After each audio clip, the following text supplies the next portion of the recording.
Si Augustus Mori, isa sa pinakamayaman at pinakatanyag na tao sa buong mundo. Nag-aambisyong makamit ang buhay na walang kamatayan. Naniniwala siyang nasa katauhan ni Anna Yanagi ang susi sa buhay na yon. Upang mapasa kanya ang manggagamot, isinagawa niya ang paligsahang Urabuto Satsujin. Sa paligsahang ito, hinihingian ang mga kalahok na isang donasyong ibibigay sa sandaling sila ay matalo. Ang donasyong nakataya para sa pangkat na Hokage ay si Anna Yanagi. Samantala, inatasan ni Augustus Mori si Kurei at ang buong Uruha Jushinshu na wasakin at tapusin ang pangkat ng Hokage. Kaya naman sa ikalawang bahagi ng paligsahan, sinubukang nakawin ni Junjuro ang isang flame dragon ni Reka. Pero hindi siya nagtagumpay. Gayon din ang nangyari pagdating sa ikatlong bahagi. Si Naomi, na isa ring kasapi ng Uruha Jushinshu, ay natalo sa pinagsamang lakas ni Reka at Dylan.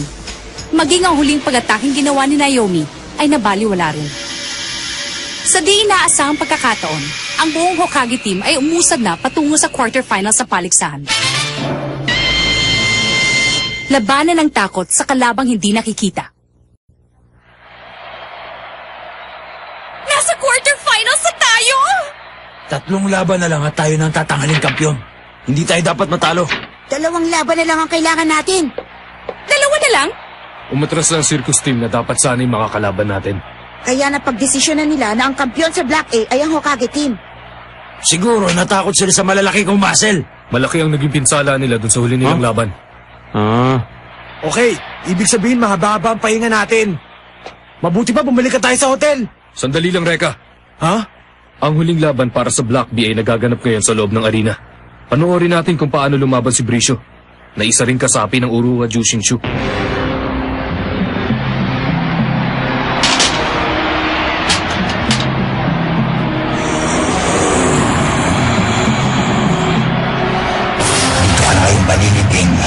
Ang mga kaluluwa ng Hormashi na mag-ahatid sa iyo sa iyong huling hantungan. Ano ba? Tama ng daldal.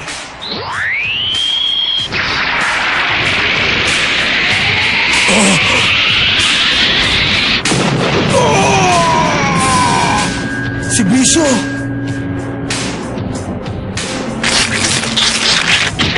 Tumagsak na si Brisho! Kaya ang nanalo sa laban ito ay walang iba kundi si Magensha. Uusap na ngayon papunta sa semifinals ang nagkampiyon sa Black B at pangkat ng Kurihama. Hindi ako makapaniwala. Natalo na lamang ng garong kadali si Brisho. Labo! Akala ko swerte na tayo. Yung pala mapapabilis lang ang laban natin sa kanila. Sila ba ang susunod nating makakalaban? Dapat nating sinusohin ang bawat laban. Hokage, ako si Magensha. Kasama ko ang aking kapatid na si Gashakura at ang kanyang pangkatang Uruhama. Sa wakas, may makakatalo na rin sa Hokage. Mawawala na ang sagabal sa aking mga balak. Huwag mo akong biguin, Magensha. Dalhin mo sa aking harapan ang kanilang manggagamot, si Binibining Anna Yanagi. Maasahan mo, Ginoong Mori, hindi ka na nang bibiguin. Matutuloy ang iyong mga balak. Ang alamat ng buong pangkat ng Hokage ay malapit na ring matapos.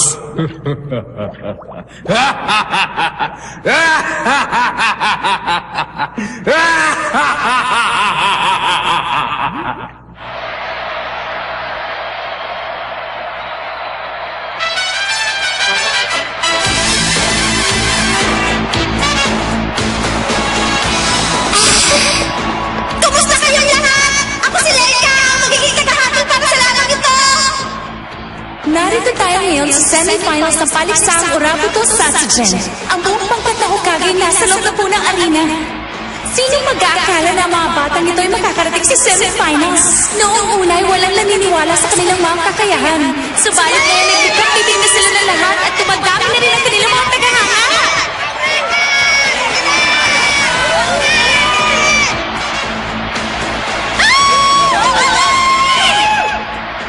Kuling. Reka, malayo na rin ang narating mo. Isang panalo na lang. Sana malampasan mo ang labang to para makaharap kita. Makakaya ko. Tayong maghaharap sa huling bahagi ng paligsahan. Sinisiguro ko yan. Ipinakikilala ko sa inyo ngayon ang pangkat ng Uruhama! Ha? Ang unang mandirigma para sa pangkat ng Uruhama ay si Tsukishiro. Ang ikalawang mandirigma, isang ninja, si Kasama.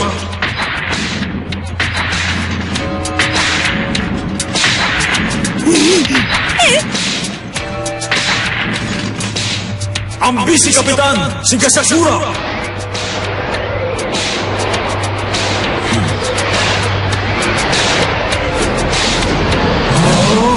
Nakakatakot naman. Ano yan?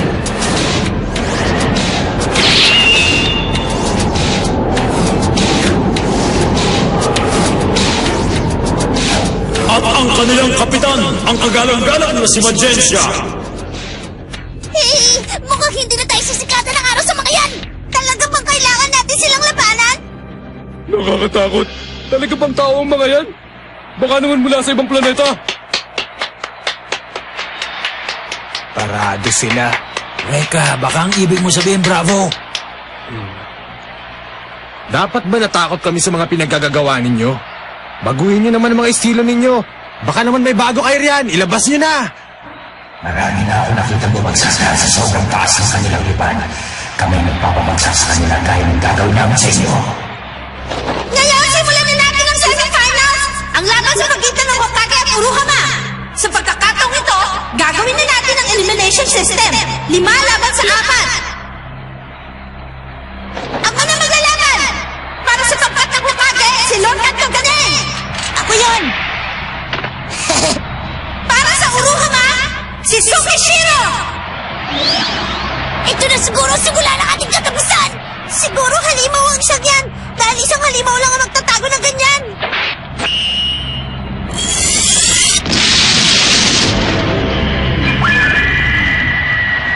Hi. Ito po ang unang pagkakataon na nagpakita ng kanyang mukha si Tsukishiro! Para pala siyang kandidato sa Ginoo Modelo! Yan yung type kong lalaki! Ikaw naman, Tanya, ang tipo kong babae. Gusto mo matipos? Masyado siyang gwapo para sa akin. Nagsanay pa naman ako sa labang ito. Yun pala'y matatapat lang ako sa kanilang unggoy. Nakakapanghinayang naman. Ano? Sino tinawag mong unggoy? Kamukha mo kasi yung alaga ni Tarzan. Sa palagay ko naman sapat ang aking kaigetsu para makatalo sa'yo. Ha? Kakaiba ang kanyang sandata. Parang hugis boomerang. Nabigla ka ba? Ang kakaibang uri ng espadang ito ay nagmula pa sa Ethiopia at India. Ang kakayahan nito ay walang katulad sa buong mundo. Hula ko ngayon pa lang. Mananalo na ako. At hindi mo man lang ako magagalusan at mahahawakan, unggoy. Simulan na!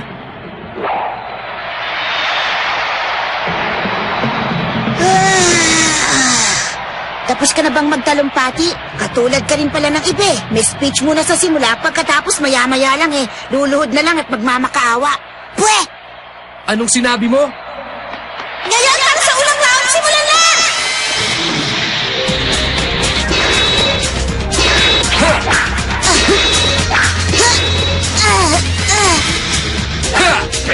Bilis nila! Hindi ko nga masundan ang mga nangyayari. Ako nga rin eh! Kuganaki, ikalawang anyo! Bio!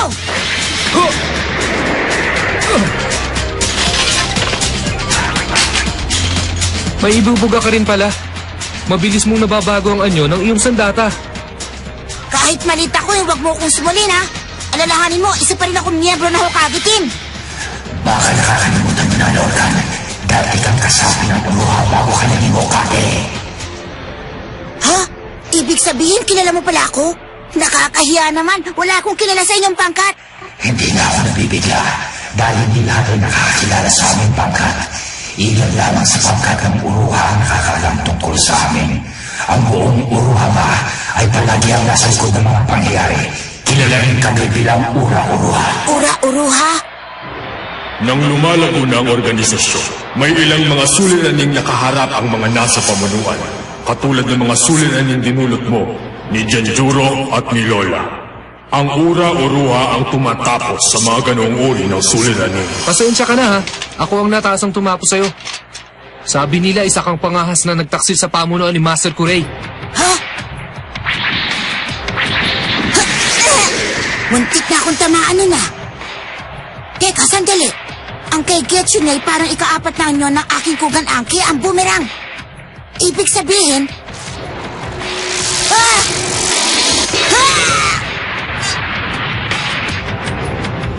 Ah! Ha? Lorcan! Sabi ko na nga ba hindi makakaya ng tapatan ng isang batang katulad mo ang kay Getsu ko.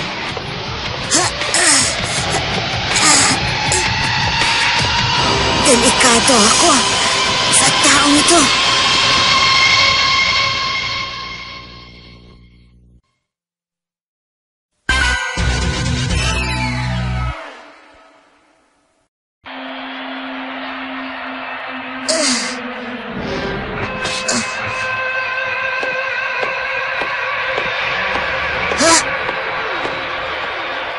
Mukhang ubos ng swerte mo, batang unggoy ah.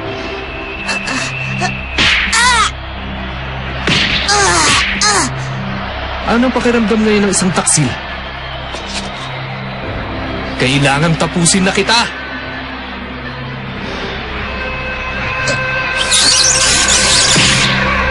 Lorcan!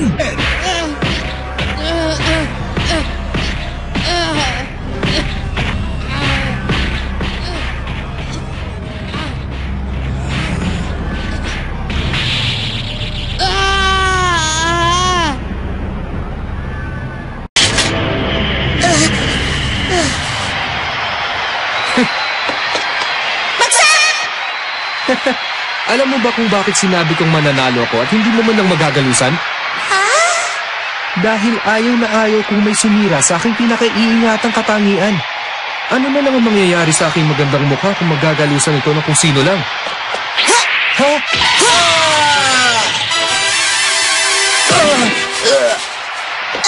Ano? Masakit ba? Hindi mo ako pwedeng tratuhin na parang basura. Hindi ako patatalo sa'yo!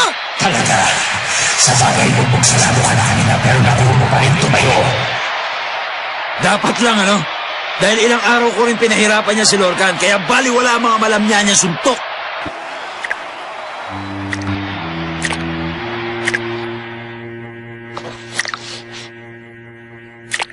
Talagang ginagalit mo ako.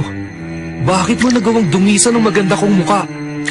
Ayoko nang makipaglaro sa'yo. Oboro!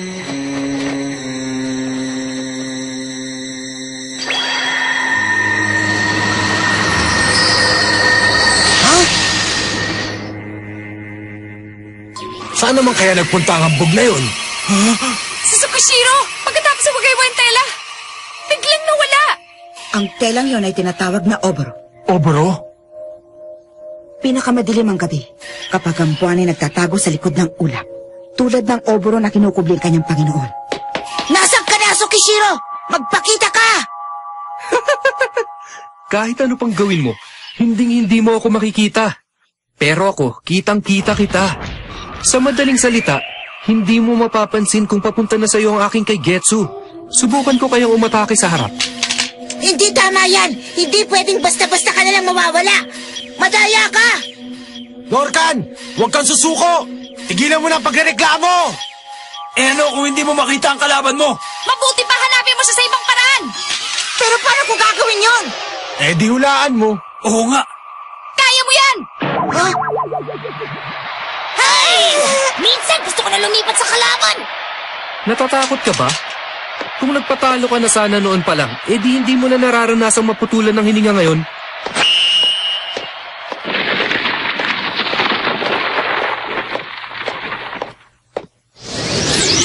Eto na!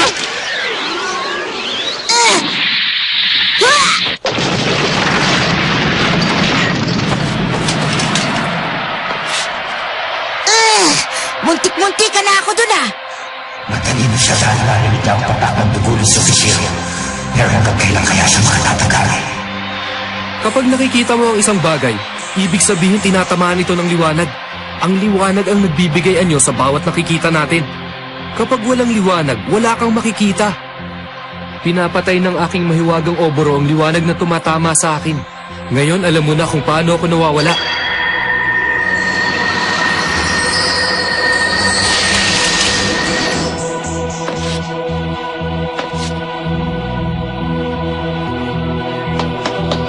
Lumayas ka dyan!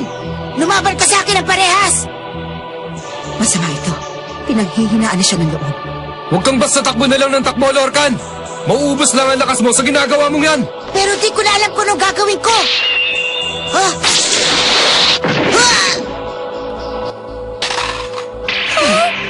Ah! Tinamaan ako sa likod. Wala na si Lorcan!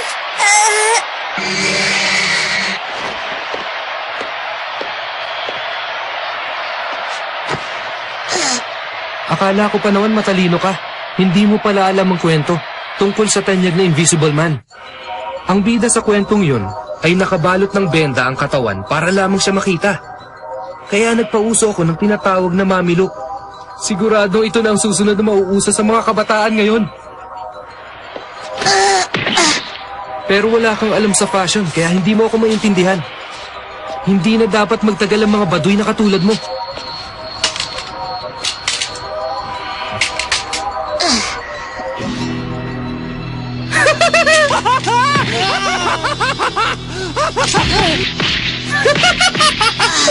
Anong problema? Masakit ba?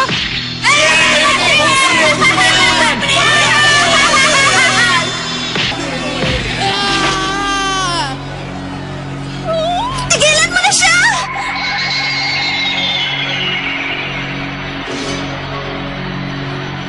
Pabayaan mo na sila.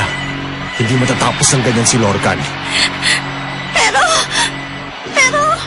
Tama si Reka, Ana. May pag-asa pa si Lorcan. Sa susunod na mawala ulit ang kalaban.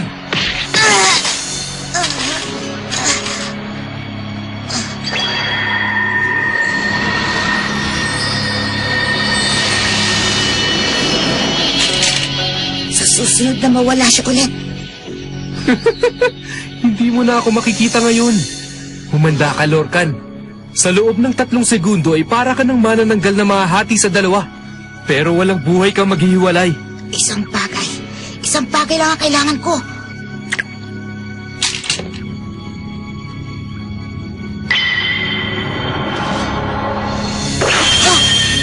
Huli ka! Alam kong nandyan ka!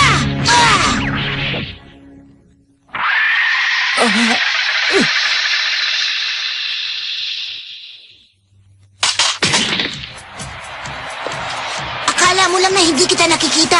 Pero hindi mo ba alam na nakikita kita? Natalsi ka ng dugo kong iyong mahiwagang obro. Sinaktan mo kasi ako ng gusto, kaya yan, nadumihan ka tuloy. Nakita ko tuloy kung nasan ka. Sandali lang! Suko na ako! Huwag mo na ako saktan! Huwag mo na sirain ang maganda ko mukha!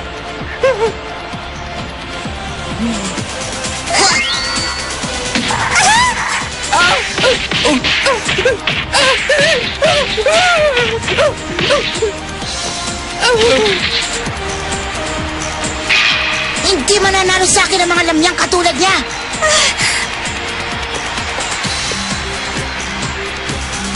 Tapos na! Ang nanalo ay si...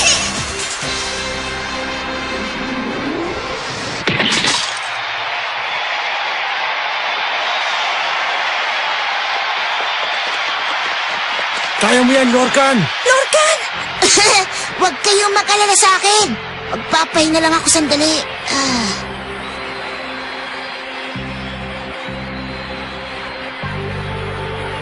Ang hatol! Dahil hindi na makatayo ang dalawang magtatagali, ang labang ito ay tabla! Pero alam naman natin lahat kung sino ang tunay na nanalo. Congratulations!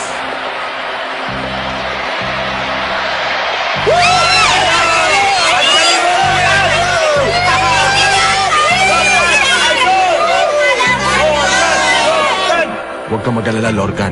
Mananalo kami bago ka pa magising. Tayong uusad sa finals.